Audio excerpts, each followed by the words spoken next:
Bonjour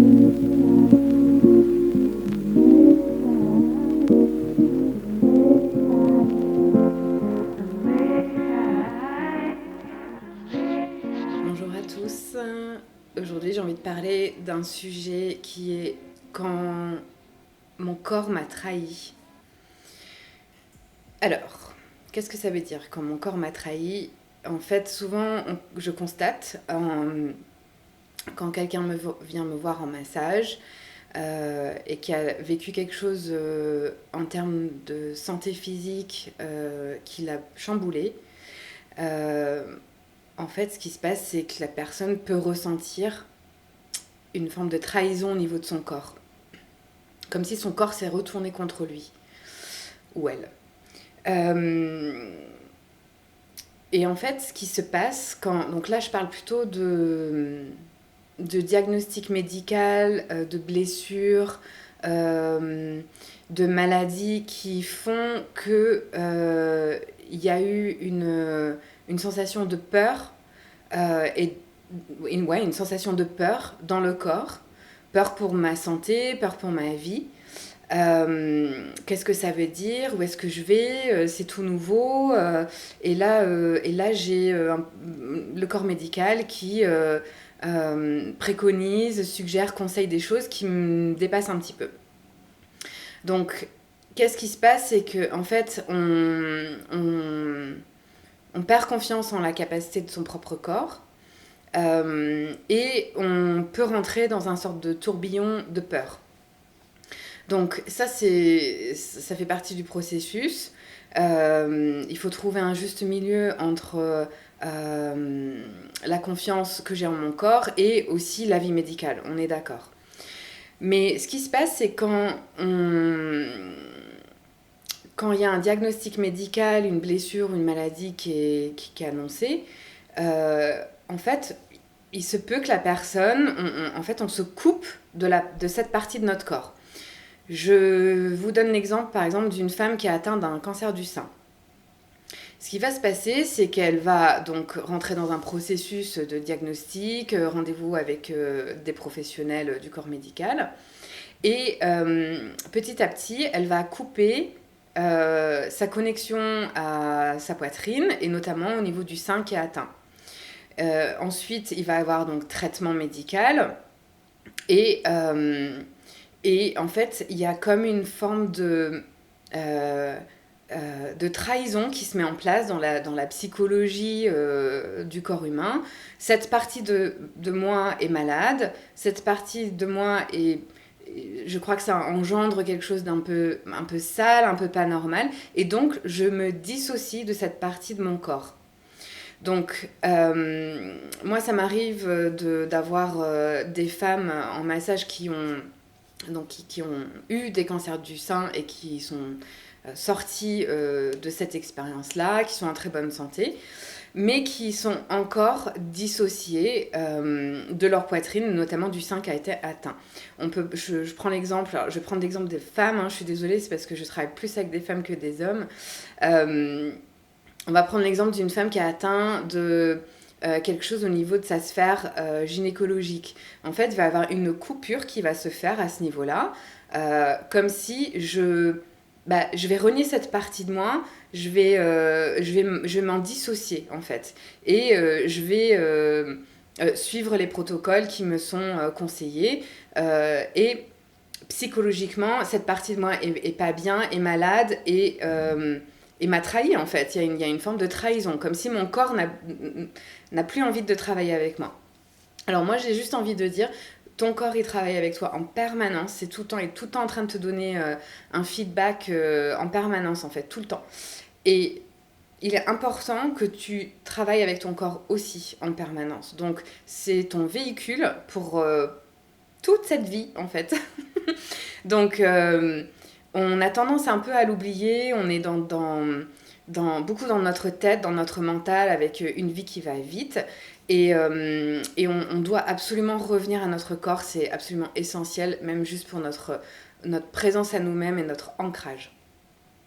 Donc j'avais envie de partager quelques outils pour se réconcilier quand on a eu ça.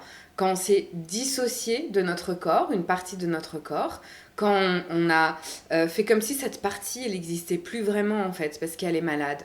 Ça peut être un organe, ça peut être un membre, ça peut être une glande, par exemple, je pense à la thyroïde, ça peut être plein de choses.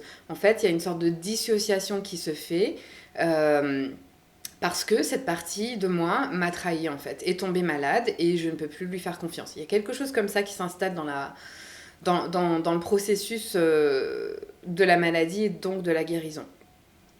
Donc, quand il y a ça, en fait, parfois c'est des années plus tard qu'on se rend compte que cette partie-là de moi, je me suis pas reconnectée. Cette partie de moi a subi des opérations. Cette partie de moi a eu des examens à répétition. Cette partie de moi a eu dans des environnements peut-être pas très chaleureux, un peu stérilisé. Le corps a besoin de douceur, le corps a besoin qu'on le prenne en compte, le corps a besoin qu'on l'entende et qu'on lui parle en fait.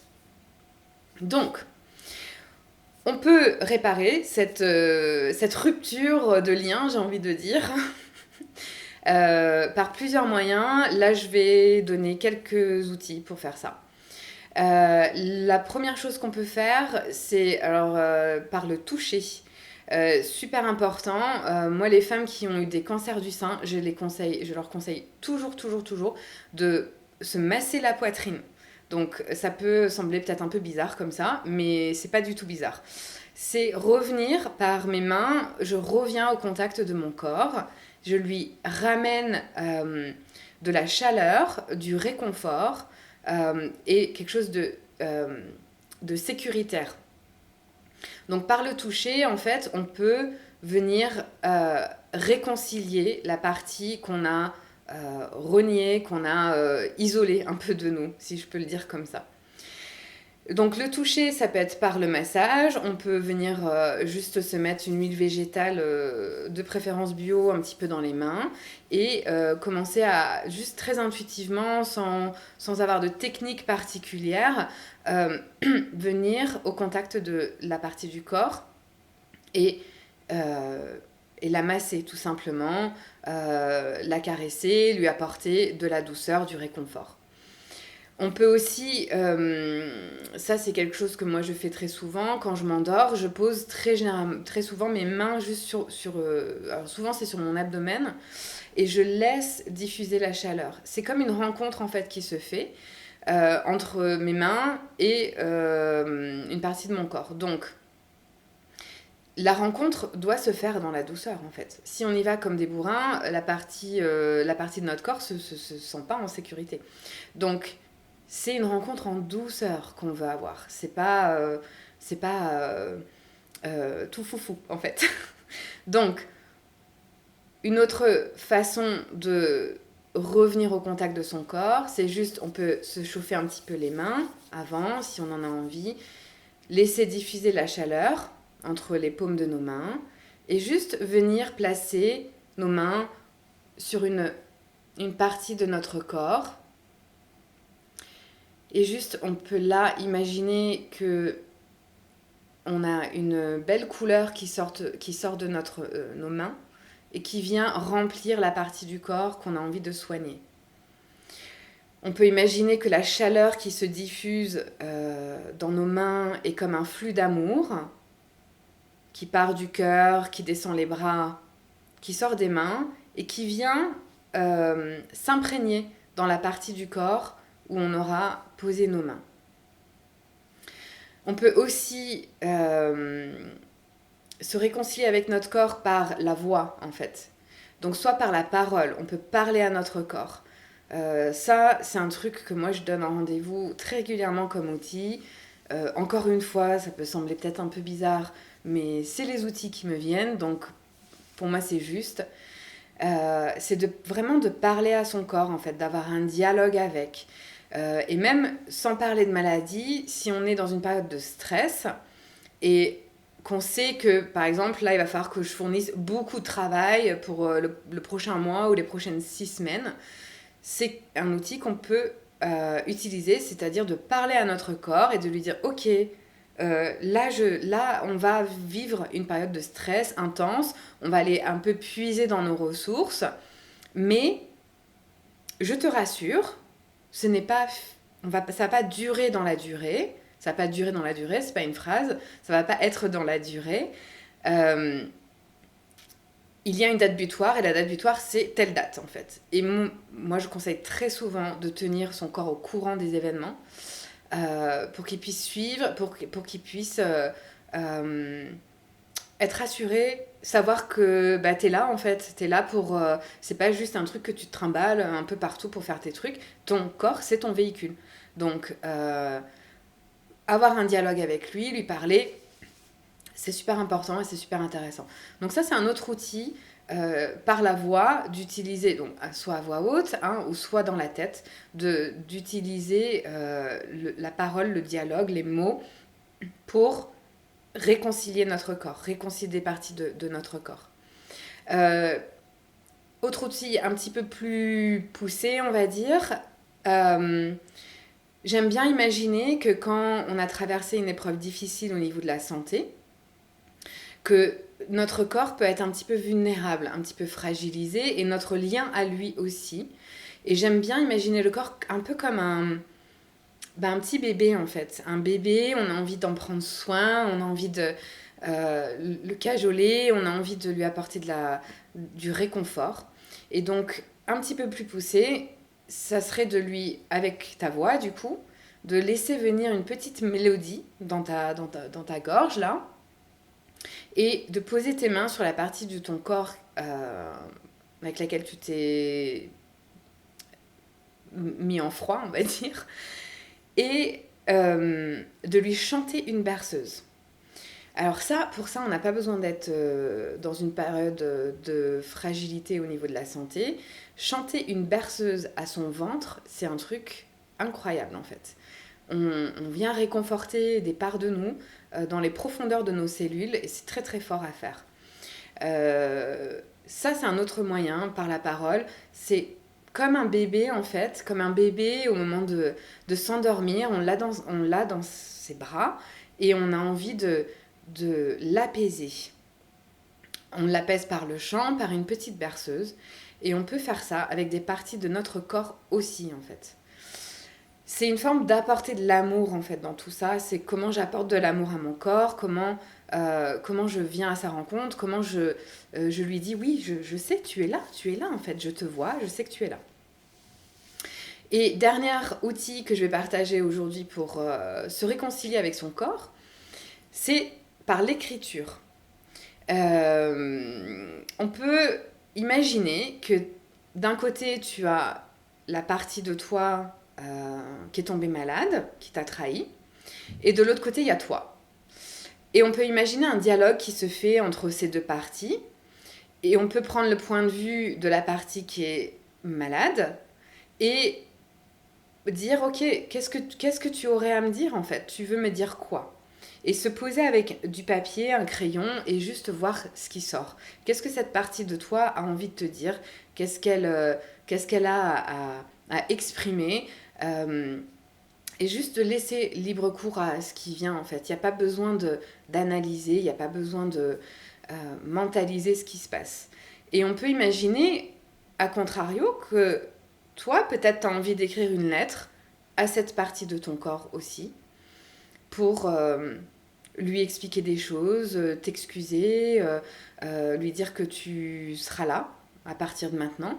Je sais pas, ça c'est des idées en fait. Écrire des lettres permet... il se passe un truc dans l'inconscient quand on écrit une lettre. On sort et on rentre dans la matière, on met concrètement dans la matière quelque chose qui est en train de se passer à l'intérieur de nous. Donc l'écriture pour moi est un outil très puissant et j'aime beaucoup l'exercice d'écrire des lettres entre des parties de moi, entre un organe et mon mental, entre mon enfant intérieur par exemple et mon adulte. Donc écrire des lettres permet de sortir ce qu'il y a en énergétique et en subtil à l'intérieur de soi et concrètement poser ça dans la matière par écrit. Donc souvent c'est suivi par un soulagement et des prises de conscience qui vont se faire juste tout naturellement en fait. Donc voilà, quelques outils que j'avais envie de te partager avec toi si ton corps t'a trahi et que tu as envie de redevenir ami avec lui. La parole, par soit le chant ou un dialogue, tout simplement. Le toucher, donc, par le massage. Ou juste imposition des mains sur le corps, je laisse diffuser la chaleur, laisse diffuser l'amour, je laisse diffuser une belle couleur de guérison qui sort de mes mains et qui va dans mon corps. Et troisième outil, l'écriture. Voilà, je vous invite à expérimenter avec ces choses-là, à ressentir la réconciliation qui peut avoir lieu dans le corps en faisant ces choses-là. Et c'est comme si en en utilisant des outils comme ça, on ramène à nous et on réinclut dans notre corps, dans notre entièreté, dans notre physique, cette partie de nous qu'on a un peu mis de côté, qu'on a senti comme une trahison en fait. Et quand il y a trahison, eh ben, il y a besoin d'avoir une phase de réparation et de réconciliation. Donc je vous souhaite une excellente réconciliation et n'hésitez pas à me dire comment ça se passe.